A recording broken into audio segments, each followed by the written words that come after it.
Boy, having to follow Jeff and Luca, that's a pretty hard task. And I'm so honored to be able to kind of close up the day. I was asked by Claire, she said, can you host this discussion on global sales? Because you have so much enthusiasm and it's kind of infectious, and you do more global sales. And I got to tell you, coming back to our opening statements with our chairman today, part of that enthusiasm, I think in the first two sentences, you mentioned gratitude.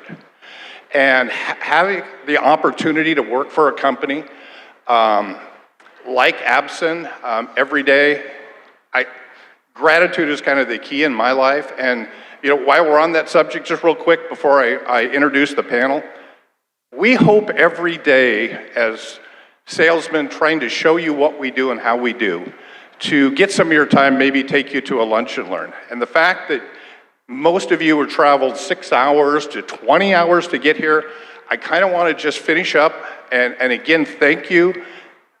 Having you here and seeing what we do, I watch all the customers we have and their sales grow just tremendously. And I want to thank every one of you for being here. Thank you very much. I also want to thank the teams. From the moment that you accepted an invite, you got a plane ticket, you got the schedule, someone met you at the airport. Every minute of your day, the tremendous teams of people really show how the gratitude that Absen has and how much we care. And I know it shows, and I want to thank all the teams that make sure that your experience here was worth the travel that you invested. So thank you.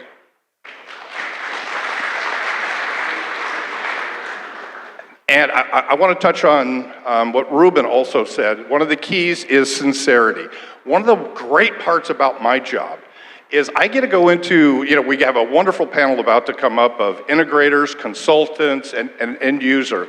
And I get to go work with all of those channels. And I can walk into every one of those companies and I can tell them, we are the finest pre-sale, we make the best products at a competitive price, and you don't have post-sale issues with us.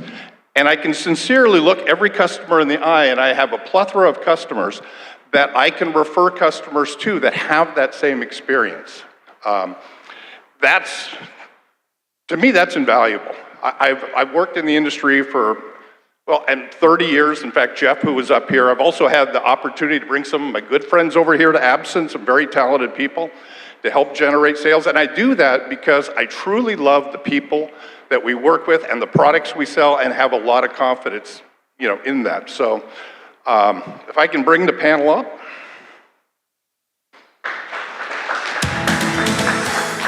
Come on, guys.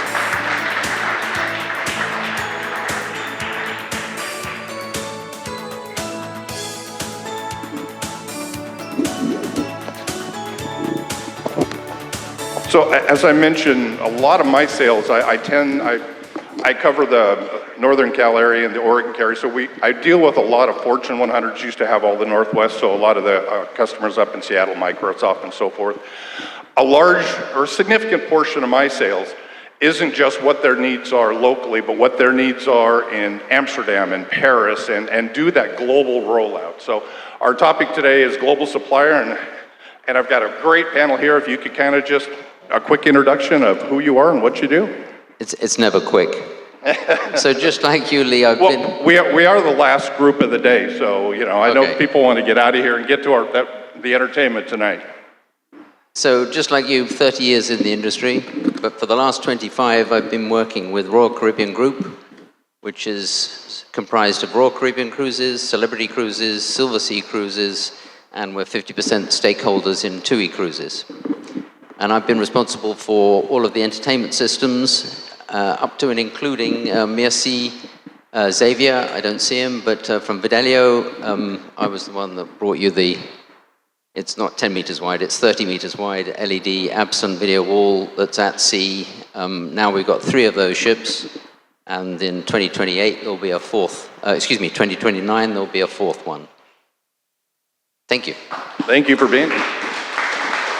Adam? I'd like to thank Absen for having me here. You guys have been wonderful this entire time. And thank you to Lee and the Absen staff. My name is Adam Lopez. I'm from Diversified. We're a global systems integrator. I flew out here from California and excited to be here. Hi, everyone. My name is Cody Hall with Links Multimedia. I'm a senior account executive.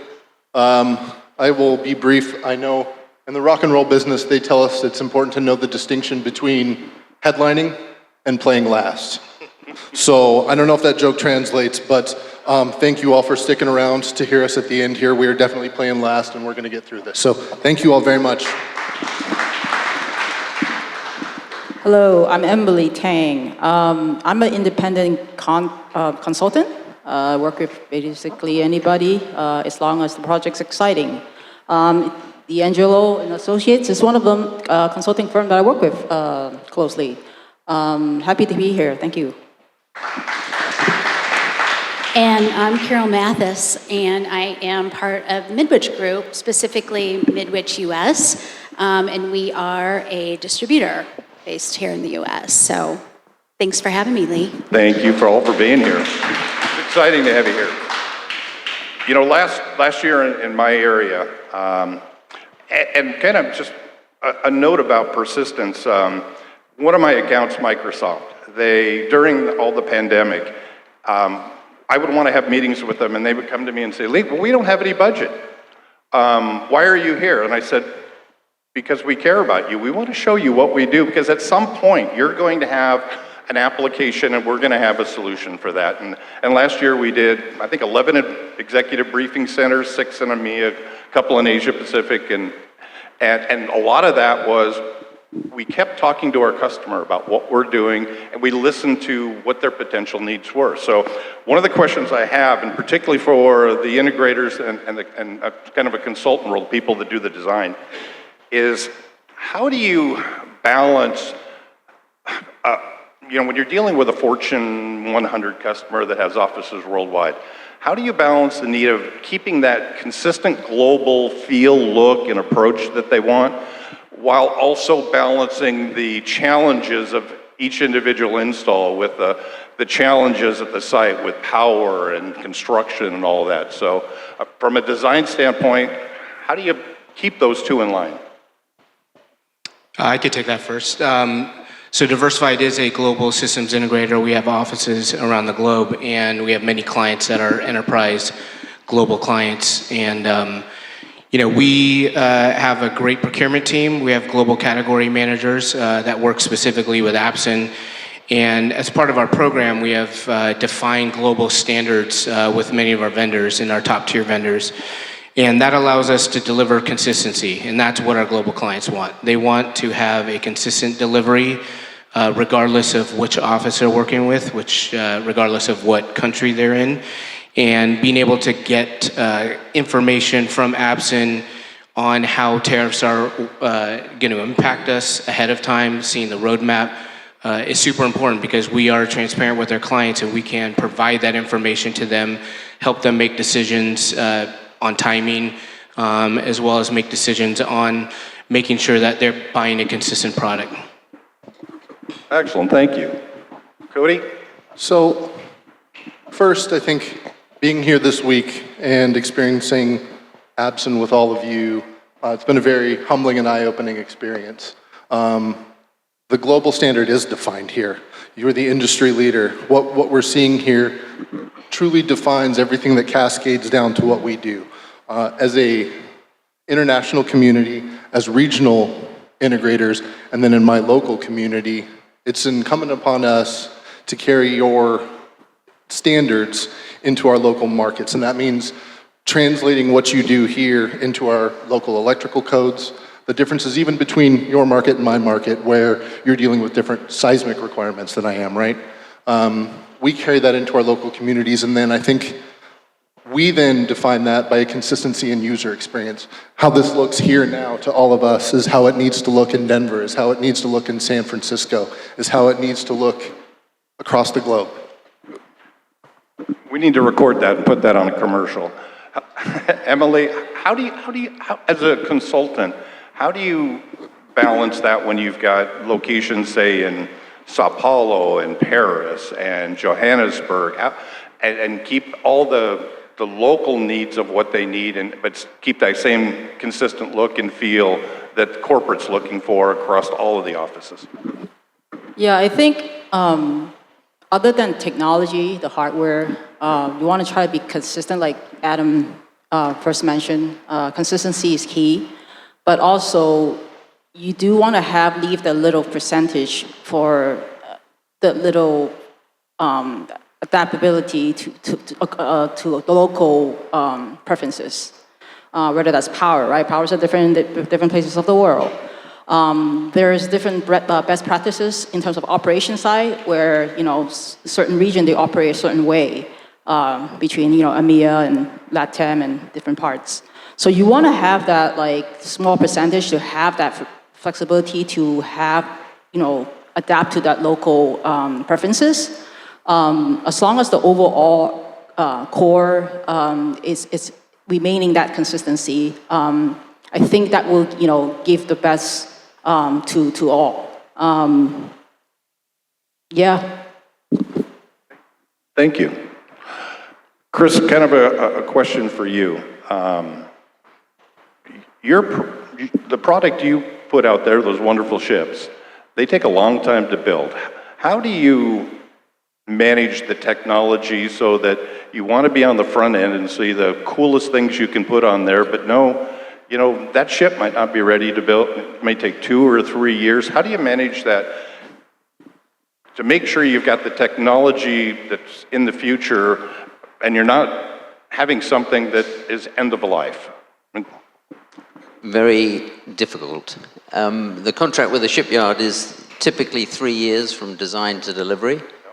So usually the contract locks you down to the technology, but luckily we've engineered a way to have a lump sum contract so that it's a bucket of money that can be used for technology that is emerging and changing as we go forward with the build. But there's certain things like an LED video wall, of course, a big, large element. The shipyard will tie us down probably to 2 years. And that's why, for example, as I mentioned with the last Celebrity ship of the Edge class, the Excite, which is coming out in 2029, will have the previous technology from Absen will have an N series, because the engineering of the structure, which is all operable across stage and up and down stage, we're locked into that, and we can't actually change that without an extreme cost. So sometimes it doesn't work for us, but generally we have a little bit of flexibility. Excellent, thank you. Carol, kind of a question for you. I mentioned kind of the rollout that we did for Microsoft, and part of the strategic success of that is working with your European offices to be able to house and supply and deliver. So how do you manage those trade-offs of kind of moving targets as far as being able to supply the product across all different geographies and barriers? Yep. I think this is where distribution adds value. We can buffer risk by taking positions on stock early. That absorbs lead time and tariffs. Not tariffs completely, but tariff swings. We can help coordinate supply in region where applicable by utilizing our Midwich Group footprint, and then taking advantage of pre-tariff buys too. So I think that's how we can help risk. Yeah, I know. I sure saw a tremendous value in how you help us import stuff, handle all the VATs in each of the individual countries. That was quite a benefit. Yeah. Question just about in-country pricing. One of the things that we offer, and one of the things, when I'm out talking to Robinhood or a Coinbase or some of these people, one of the values that I get a lot of good reaction from. And one of the things that Absen can provide is that, and I sell it hard, is that in-country pricing. That there are different levels of pricing, with the US kind of being the most expensive place to do business because of salaries and overhead and all that. And when you go to, say, EMEA or Latin America, Asia Pacific, those are less. Do you see that as a value, or do you think it causes confusion? Kind of a question for the whole panel. Yeah, I think, if I may, I think it's nuanced, right? So when there's local requirements like pricing or maybe warranty or security or something like that, I think it adds value. But where it is confusing is when product has different pricing in adjacent regions. I think that provides some confusion. And then also, mid-project, maybe they want to roll it out globally, where that wasn't the original intent. I think that could also potentially cause some confusion. Excellent. Anybody else? Yes. Yes, Chris. We're in a very fortunate position because as a cruise line, and it's one of the major reasons why the cruise industry is so successful, is we don't pay tax. Nothing that's shipped to the ship is dutiful. Ships are registered in the Bahamas or Malta, so we don't pay tax. I wish that was Yes, all the case. that's why the business is so succcessful. Adam, how do you manage that with your other teams and Yeah, we account would for love that? to not pay tax. But the way Diversified handles it, we do all of our global purchasing in country. So having the ability to work with Absen globally in country makes a huge difference for us. And again, it's all about the customer, right? The customer is the only thing that matters to everyone, and it's consistency. How do you deliver the same product in every single country at the same price? And being able to work through our global supply chain with Absen's purchasing and being able to get pricing in different countries makes a huge difference. Cody, what about you? What do you see? Nothing to add there, sir. You got it.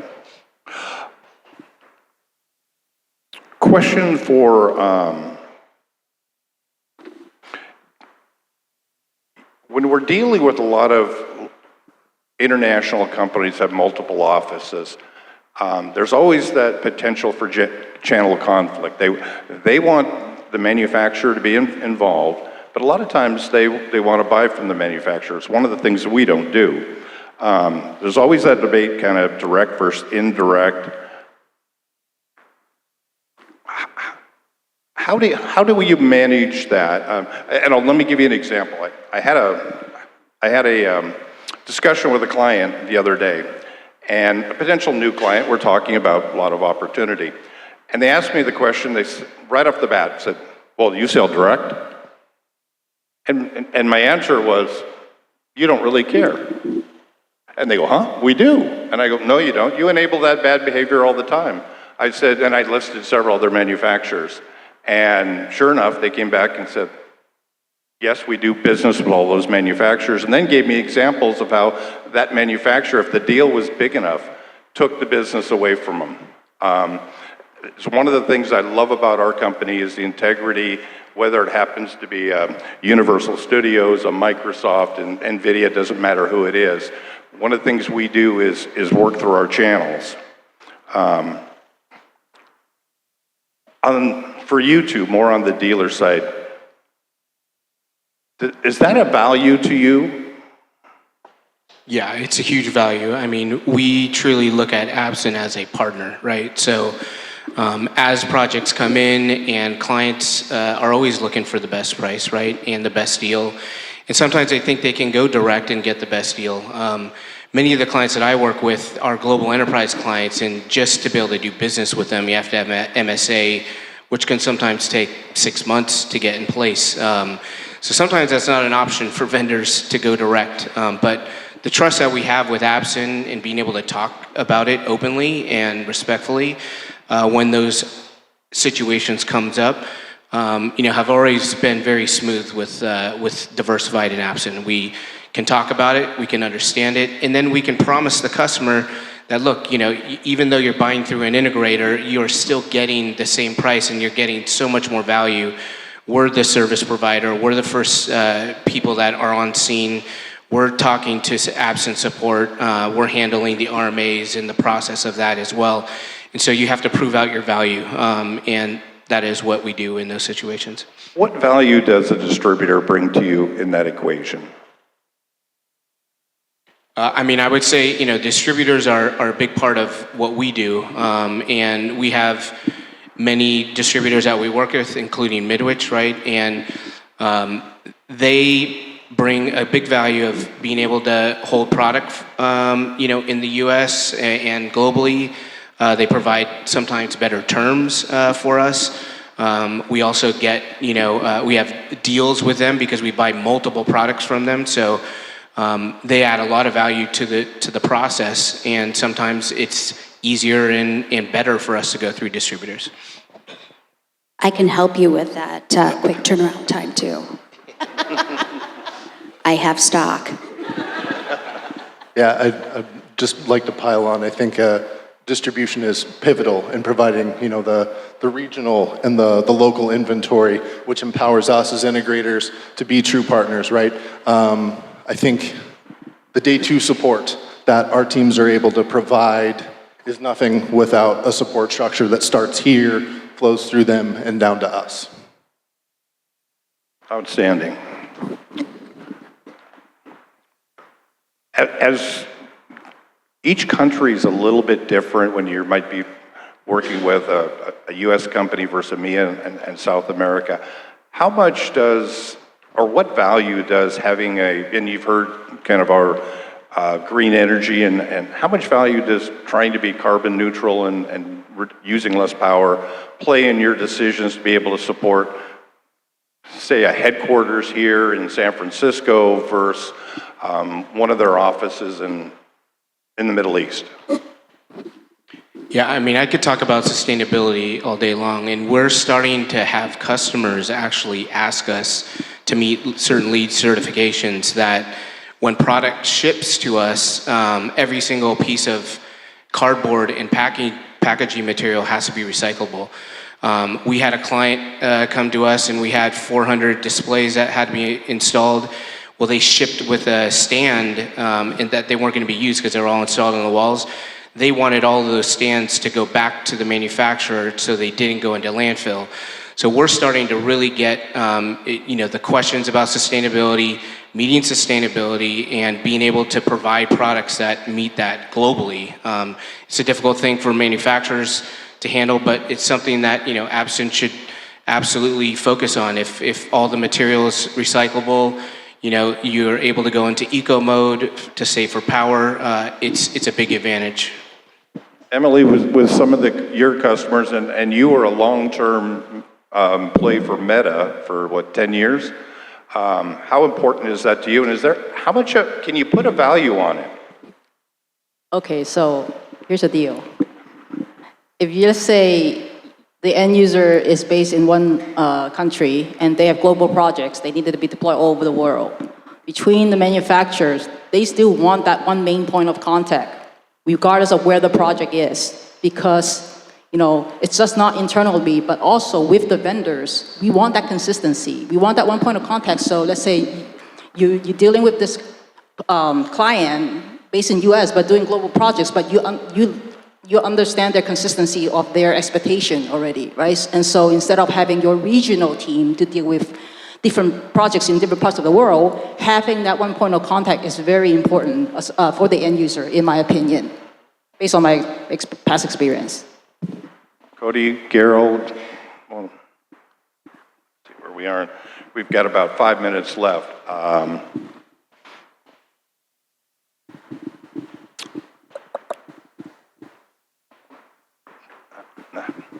If a critical LED module fails in one reason, it's kind of going into the support question. And again, one of the things I love about this company is I've never worked for a company where I have so little post-sale support. Most of my time is on the front end. Jeff kind of talked about a client earlier today where he gets that good call and he's, gets that thumbs up. I rarely ever get the second call, and that's one of the things I really love, especially with the advent of our chip on board. We just don't see failed modules. Stephen gave us some stats the other day, and I think in the US we sold, 22,000 chip on board modules, and we had 41 that amazing numbers, and they just don't fail. But if they did, when you've got multiple layers working, say, you're working with an end user in San Francisco, but they did an install in Turkey, and you get a call. How should the team reply that they bought the Absen product, but they bought it through Midwich? Midwich used one of their local dealers to install it. What's the expectation of the user and process, and how we service that? I can take that. As an end user, it's not the product of Absen or the failure of Absen, it's our failure. Either we've damaged it, or the shipyard or shipping has. And one of the main reasons why Absen is a standard in the Royal Caribbean Group is because of the service and support, which has been, here comes the advert, has been phenomenal. I mean, I use many examples as good examples for other vendors and manufacturers to adhere to, because it's been wonderful. I have nothing but good news about that. So how do you handle that? Are you buying a large amount of spares up front? Or how are you handling those little oopses that might happen on ship? We always purchase spares with every video wall, but usually it's something that we've done. We've broken it. A good example on Icon of the Seas, it was a little bit last minute, and of 1.2 resolution, about 70% of the panels had some damage. Absen flew somebody from China to the ship, and on board fixed every single one of them within less than a week. And everybody knows that. And that's why Absen is a standard within the Royal Caribbean Group. And I mentioned Stephen earlier. I mentioned our support group, headed by Stephen Tien, and not only is his group, if we do get that call, we don't get that call often, but when we do get that call, it's amazing how quick we are to respond, whether it's to our dealer, to our end user, through our distributor. One thing I also wanted to mention about our support, when we talk about pre-sale support, pre-sale is just not getting quotes, getting off to dealers and getting drawings and stuff like that. It's also having our technical team at a demo. Just a kind of a fun note, I think in the last 2 quarters, I've had shootouts against Rowe, Unilumen, Nanolumen, Planar, Samsung, Sony. I'm missing some. Just about everybody but LG. And one of the things I love about showing our solutions is we've won every one of those shootouts. There hasn't been a company that has showed a better product than what we've put in front of the end user. So I know we're running a little short on time. One of the things, I heard some discussions today, and the fact that you're here, being able to network with some of these people on stage. I heard a discussion between 2 of our customers today. We're saying they met each other, and it's like, well, we do broadcast, but we don't really do corporate. And they said, well, we do corporate, but we don't do broadcast. And there was a lot of discussion on how they can partner. So, please take advantage of that. Talk to the people here. I kind of want to open it up to some last thoughts of any advice for manufacturers on how we should address global customers. Any thoughts, recommendations? Just kind of go down, just closing thoughts. Keep on doing the good work. Well, keep on buying our toys. Yeah, and I just want to give a quick shout out to the Absen service team. I was just flipping through my phone, and the first wall I installed was for the San Francisco Giants 12 years ago. And it is still running. And we have used spares from that wall. We had a power supply go down. called Absen. They knew exactly what model power supply it was, shipped it out, had it within like 2 days. So Absen has been a wonderful partner. My recommendation is to just keep pushing the boundaries of energy management, high quality imagery, and great service. Cody, any last thoughts? Well, we were talking about global supply, and my closing remark would be that the best global supply strategy is the one that's defined as a component of system design. Emily? I encourage establish stronger direct relationship with your end user, learning how they're using your product, their applications, and then gaining firsthand feedback and align with your features and product roadmap based on what your customer would like to see or would like to have. Carol? I think I echo all of the sentiments, but keep doing the great work. Well, we plan to, and I know we're all anxious to get to dinner, and then tonight, you know, I've had the luxury of bringing customers over here 7, 8, 9 times, and every time we do, it's amazing how our business grows with them when they really see what we do. We can tell them, but to actually see what they can do, whether it's, you know, at the consultant level, the dealer, or the end user level. We love sharing what we do. I love selling, you know, for this company. In fact, I had a goal. I was going to retire at 45. Then I was going to retire at 55. Last month I turned 65, and I get the question, are you going to retire? When you like what you do and you like who you do it for and you have confidence, you know, that I think that's the key. That's what keeps things fun. It's fun to have successful projects. It's fun to make customers happy. It's fun to make friends, and it's fun to make money. So thank you very much. Everybody have a wonderful evening. Thank you, everyone.